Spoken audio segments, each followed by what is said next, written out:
Chapter 463, Answering His Own Questions.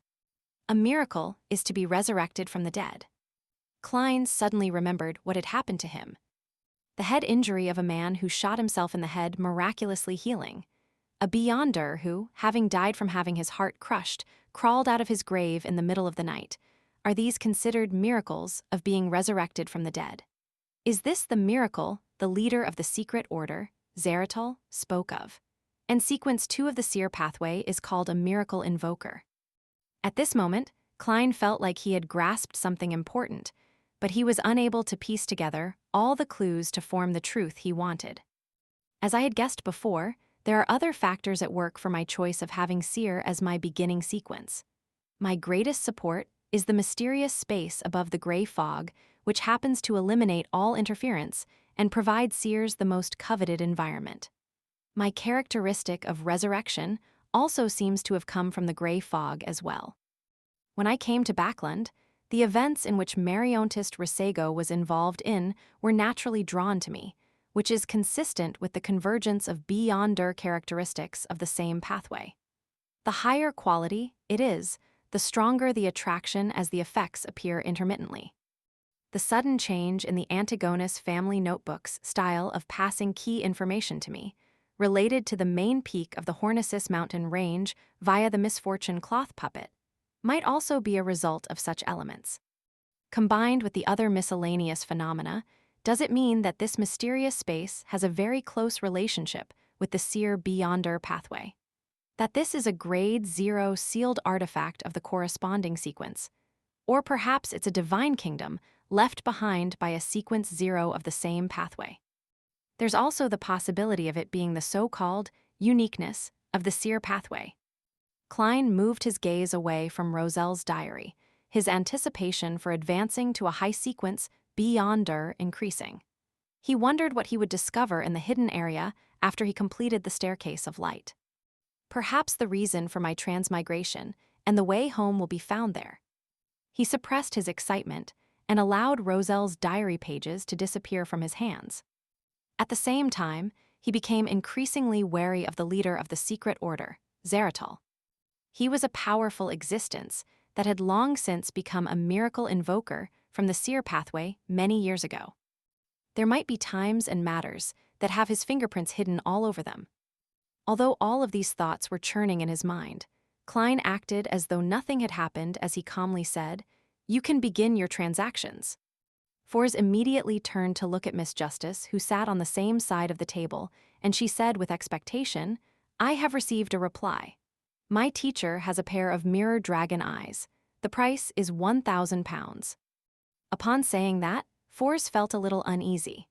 This was because Dorian Gray Abraham's reserve price was £800, which was already at a premium above the usual £500–600. And on that foundation, she had added another £200. After attending so many tarot gatherings and all kinds of beyonder circles, I finally understand one thing. Just like Emperor Roselle said, money isn't omnipotent, but nothing can be done without money. Although I've already received the fixed payment for my new book and have savings reaching £350, there's still the Spirit Eater stomach pouch awaiting me. There's also all kinds of expenses needed for sequence 7, 6, 5, and even 4. The meaning before Mr. Fool's secret hint is that I should be able to be freed from the curse of the full moon once I become a high sequence beyonder. Even if I can find some of them through teacher, I can't fully rely on him and the Abraham family. In this regard, saving up money on my own isn't enough, and efforts must be made to make money. The price of £1,000 is really expensive. If Miss Justice wishes to bargain, I'll later tell her that teacher agreed to lower the price by £100 after repeated negotiations. As Fors waited for the reply, she consoled herself. £1,000.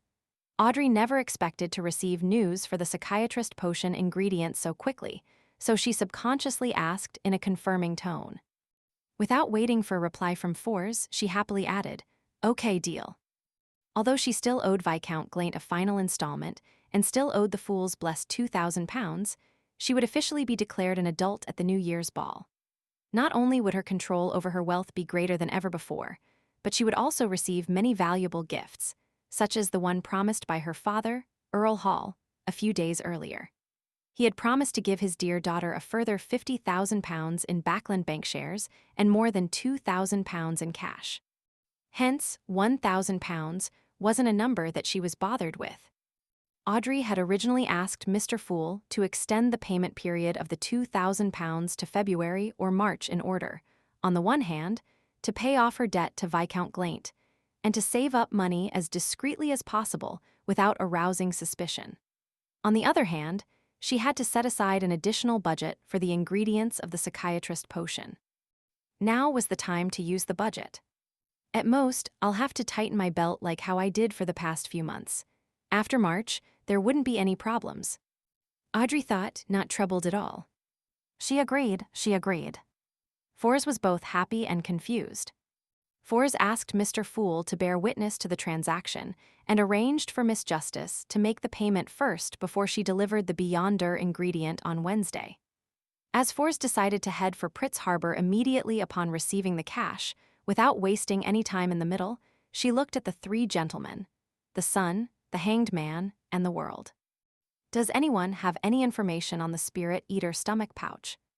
After calming down, she discovered that with her experience in the acting method, she could digest the excess Beyonder characteristic much faster than she had expected. 1 week was almost equivalent to 2 weeks of the past. In about 10 days, she would be able to completely digest and resolve the problem. When she gathered the ingredients and advanced to Trickmaster, she felt that she would be able to perfectly pass the first test given by her teacher, Dorian. She would gain more attention and would no longer be a mere student who was taken in out of gratitude. Derek nodded and said, "I was just about to tell you that during this exploration, we obtained some Spirit Eater stomach pouches. I can exchange it at low prices after I return to the City of Silver. That's under the premise that I'm no longer under surveillance." "Okay, but it seems that you have no use for gold pounds," Forbes asked directly. After the operation to save Little Sun, she had a preliminary understanding of the City of Silver. Without waiting for the Sun to say a word, Alger interjected, "You can hand me the corresponding cash or gold coins to me. £300 is a very reasonable price. I will provide the Solar High Priest Potion formula to the Sun." "Mr. Hanged Man, you have the formula to Solar High Priest?" Derek asked in pleasant surprise. During his previous patrols and his recent explorations, he had increasingly felt that the powers of the Sun pathway were perfect for dealing with the dark. Although the Giant Pathways sequence 6 Dawn Paladin could already create the Light of Dawn, in the realm of the Holy and Light, it's still inferior to a light suppliant. The Hanged Man nodded slightly and said, "That's right." He had found the Solar High Priest Potion formula in a treasury of the Rorstad Archipelago. But it was only recently that he had found an opportunity to provide sufficient justification and have the sufficient conditions to have the right to read it once. The reason that he gave was that people suspected to be priests of the Church of the Eternal Blazing Sun had appeared on the Sanya Sea, and since he was temporarily unable to return to the Intis Republic, he could only search for the potion ingredients corresponding to Solar High Priest. Moreover, the hatred for the Eternal Blazing Sun could turn mere rumors into the basis for action by the Church of Storms. Derek was delighted at first, but he soon said with some awkwardness, "The value of the Sequence 7 potion formula is higher than a Spirit Eater's stomach pouch. I don't have the gold pounds all of you were talking about." "You can repay it with ingredients of the same value," the Hanged Man gave a terse response. "But I don't know what I can get from you.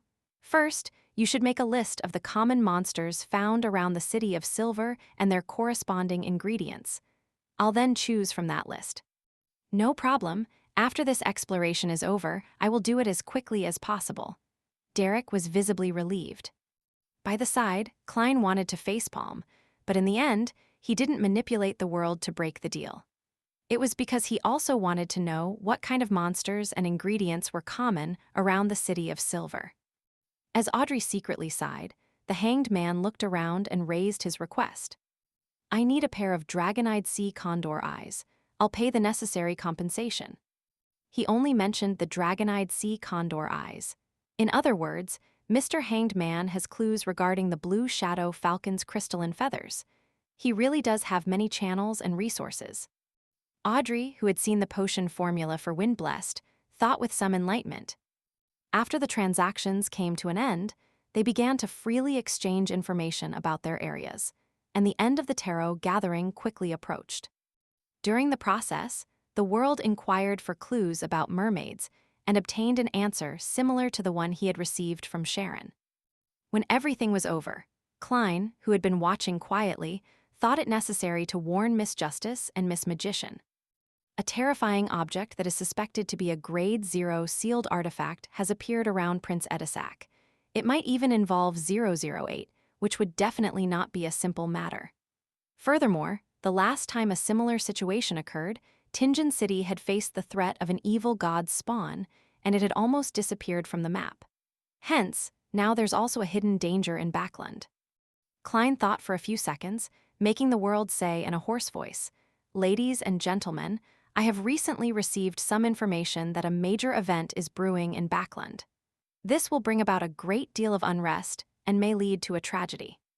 "What's the major event?" Audrey asked with concern. Unknowingly, her brow had begun to slightly furrow. "I don't know," the world shook his head calmly. "Where would the element of unrest and the possible tragedy come from?" Fours asked nervously. From the previous gatherings, she had confirmed that Mr. World's sources were trustworthy. The world acted stumped as he shook his head and said, "There's contradictory information, making it impossible for me to give a definite answer."